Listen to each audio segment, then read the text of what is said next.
Kwa kutaka kunioa mna. Wengine wanahisi mimi nina jinsia mbili. Wakati mimi nina jinsia moja. Kwa sasa hivi sitaki kuwa na mahusiano na mtu yeyote. Nataka nipambane na maisha yangu. Tangu nianze kufanya documentaries, sijawahi kukutana na mtu aliyenishangaza kama huyu dada.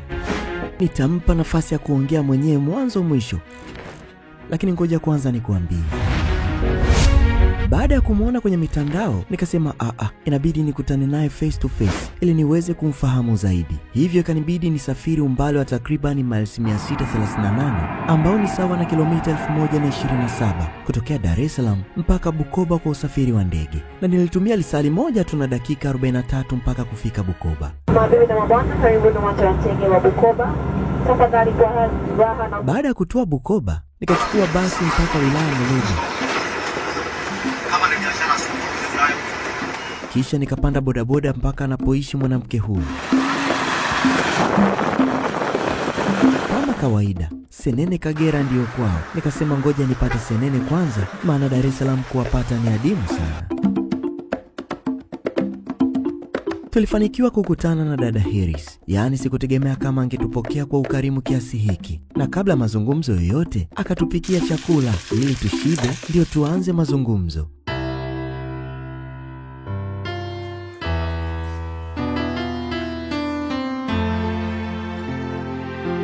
Aisee ana mkono hatari sana. Chakula chake tulikipenda sana.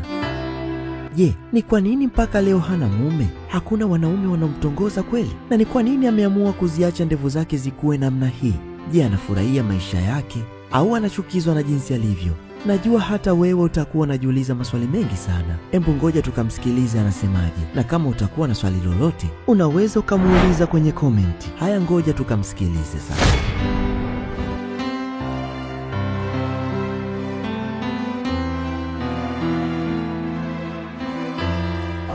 Habari yako Dalis? Salama kwema. Kwema kabisa. Sasa tumefurahi kukuona. Na mimi nimefurahi pia. Okay. Kuna watu ambao wanakutazama sasa hivi wangependa kufahamu majina yako halisi yote. Wewe ni mkazi wa wapi? Na pia kama itakupendeza utuambie umri wako, pia itakuwa ni vizuri zaidi. Alafu tutaendelea. Karibu. Kwa majina yangu naitwa Elisi Mkelebe. Ni mzaliwa wa wilaya ya Muleba. Ninaishi Muleba. Okay. Hapo unaishi na nani wewe? Hapa naishi na mdogo wangu na mwanangu pia. Ni mwanao ana umri wa miaka mingapi? Miaka 14. Ni wa kike wa kiume? Ni wa kike. Anaitwa nani? Anaitwa Jacqueline. Jacqueline. Vipi kuhusu wazazi wako? Wazazi wangu yupo baba. Anaishi wapi? Anaishi huku Muleba. Okay. Vipi kuhusu masuala ya familia yako wewe kama wewe sasa? Vipi kuhusu familia? Familia yangu naishi mimi mwenyewe. Kwa nini? Baba mtoto yuko wapi? Baba mtoto tulitengana. Okay. Ikabidi nianzishe maisha yangu mwenyewe. Kwa hiyo namshukuru Mwenyezi Mungu. Nipo napambana na maisha yangu. Okay, unafanya shughuli gani ambayo inakusaidia kujiingizia kipato kila siku? Mimi kazi ambayo nafanya, ninauza nguo za kina mama na watoto pia. Okay, maeneo gani? Nauzia minadani. Magulioni yani. Okay. Lakini leo tumekupata uko free. Leo hujaingia kazini? Leo sijaingia kazini, ameenda mdogo wangu. Sasa tumekutafuta, tulikuwa tukiongea muda mrefu sana. Ndio. Kwa nitapanga siku nije kukutembelea huko Bukoba, Muleba, na leo ndo tumekutana. Karibu sana. Ndio kabisa kitu gani ambacho kimenifanya mimi nikutafute. Kitu ambacho kimenifanya mimi nikutafute unakifahamu. Ni juu ya muonekano wako, wewe unavyoishi na umekubaliana na hiyo hali. Unaweza ukalizungumzia kidogo kwa ufupi kidogo kuhusu muonekano wako wewe. Unauchukuliaje kama wewe? Kwa kweli muonekano wangu ni kitu ambacho nilipewa na Mwenyezi Mungu. Kwa hiyo nikakubaliana na hiyo hali. Nimekubaliana nayo, naishi nayo. Kwa hiyo nimekubali matokeo. Na ulianza ku experience huo muonekano lini, au ulianza kujua kuwa una ndevu, au ndevu zilianza kuota ukiwa na umri gani labda? Nilikuwa na miaka 19. Ulikuwa ni mwanafunzi wakati? Nilikuwa form 2. Form 2. Ilikuwaje mara ya kwanza unaona sasa ni msichana lakini unatoka na ndevu? Ulichukuliaje hilo swali? Zilitoka ndevu kama 2 au 3. Zikaanzia shingoni, baadaye zikawa zinapotea zinarudi, lakini baada ya hapo zikaenda zikaongezeka. Baada ya muda ndo nilihitimu form 4, nikawa nimeolewa. Kwa hiyo baada ya kuolewa nikawa nazinyoa hizo ndevu.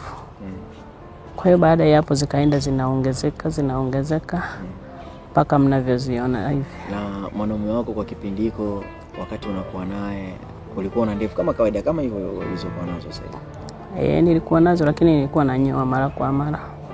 Ni kwa nini ulikuwa unatoa saa wakati huo? Kwa sababu nilikuwa na mwenzangu. Okay. Kwa ndio ikawa upendi kukaa na ndevu. Ndio. Kana mna ndevu wote watu wawili. Ukachukulia ni kitu ambacho sio cha kawaida. Kwenye familia yenu nyie kuna mtu yote ambaye ana muonekano kama kwako? Wapo, lakini wanazo kidogo, sio nyingi kama za kwangu. Ni nani kwanza yule ambaye uko nazo? Kuna shangazi zangu 2. Wako hapa Muleba? Hapana, mmoja yupo Dar, mwingine yupo Moshi. Wadau unaweza ukatuconnect naye tukifika hata kumuona tu hivi? Yule ni mkali da. Unaweza kuongea naye tu, bwana kuna watu wamekuja kunitembelea wanataka kuona na wewe? Naweza kukubali. Hawezi kubali. Wote ni wakali hao. Okay. Na mwingine? Na mwingine ni mdogo wangu, ila na mwenyewe ananyoa, na mwenyewe yupo Dar. Yupo Dar. Anazo nyingi kama ambazo? Hapana, bado ni kidogo, bado ziko huko chini. Na tumeona za kwako zina muonekano mzuri, yani ziko vizuri. Uwaga unazihudumia? Ndio, nazihudumia. Unazihudumia kwa mtindo gani? Naenda saluni nazitinda. Okay. Alafu kuna mafuta napaka. Kwa wiki uwaga unaendaga saluni mara ngapi? Naweza nikimaliza muda, kama sasa hivi nina muda nimeenda saluni. Mtoto wako anasemaje juu ya muonekano wako?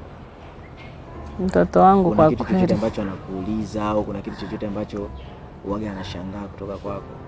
Alianza anashangaa mwanzoni, lakini sasa hivi amenizoea. Amekuzoea. Ila anapata changamoto huko shuleni, wanafunzi wenzake wanamsema eti mama yake ana ndevu. Kwa hiyo si wanachukuliaje? Make huwa anafika hatua ananiambia uje shuleni wakuone eti wamekumisi watoto. Yeye yuko body. Na mume wako at the first time anakufuata, kwa mara ya kwanza kati anakufuata, hajakuambia chochote juu ya ndevu zako? Hapana, kuniambia chochote. Zilikuwa ni chache. Na kuchukulia kuwa ni kitu kikubwa sana? Hapana. Sasa kwa sasa hivi umeziachia zinaota hivyo zenyewe kama zenyewe? Ndio. Bila kukata kama kipindi cha nyuma ulivyokuwa unafanya. Watu wanaongelea vipi kuhusu hilo swala mtaani? Mtaani watu wanaongea mambo mengi. Wengine wanahisi mimi nina jinsia 2. Wakati mimi nina jinsia 1. Kwa hiyo unakuta ni changamoto. Wengine wanawafuata marafiki zangu mpaka wanawaulizia kwamba huyu mwenzenu si ana jinsia 2. Na wao wanadhibitisha kwamba hapana, ni mwanamke. Yaani mtu mwingine aamini kabisa. Kwa hiyo hizo ndo changamoto. Okay. Kuna